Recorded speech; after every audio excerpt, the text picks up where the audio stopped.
Can జురాయా break Hitachi సుకియోమి అనే doubt కి మనం ఈ వీడియోలో ఆన్సర్ తెలుసుకుందాం. సుకియోమి అనే గెంజుట్సు ఎంత పవర్ఫుల్ మనం అందరికి తెలుసు. కకాషి దాంట్లో జస్ట్ 3 సెకండ్స్ ఉంటే 72 అవర్స్ ఉన్నట్టు ఫీల్ అయ్యిండు. ఇప్పుడు కరెక్ట్ చెప్పిన నేను. సో అలాంటి పవర్ఫుల్ గెంజుట్సుని జురాయా బ్రేక్ చేయగలుగుతాడా అంటే, జురాయా తన సేజుముల్లో ఉన్నప్పుడు తన షోల్డర్స్ పైన మా ఇంకా పా ఉంటారు కదా, సో వాళ్ళ హెల్ప్ తోటి అయితే జురాయా సుకియోమిని అయితే బ్రేక్ చేయగలుగుతాడు. డీటెయిల్ చెప్తా. ఫస్ట్ వచ్చేసి సేజుము రెసిస్టెన్స్. ఇది జురాయాకి తన చక్రాన్ని పెంచుతుంది, మంచి కంట్రోల్ అయితే తెస్తుంది దానిపైన.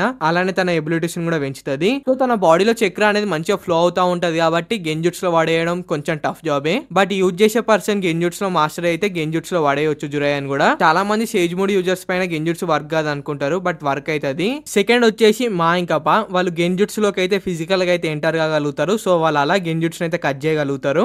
జురాయా సేజ్ మోడ్ యూజ్ చేసేటప్పుడు వాళ్ళు ఎప్పుడు జురాయా ఒక షోల్డర్స్ పైన ఉంటారు కదా, సో వాళ్ళు జురాయాకి అలా హెల్ప్ చేస్తారు. సో జురాయా అలా ఆడది వచ్చేసి జురాయా సెన్సే గెంజుట్స్ ని బ్రేక్ చేసే దాంట్లో స్కిల్ పర్సన్. సో జురాయా సెన్సే అలా కూడా బయటికి రాగలుగుతాడు. బట్ సేజ్ మోడ్ లేకుండా బయటికి రాగలుగుతాడు అంటే డౌటే మామ అది.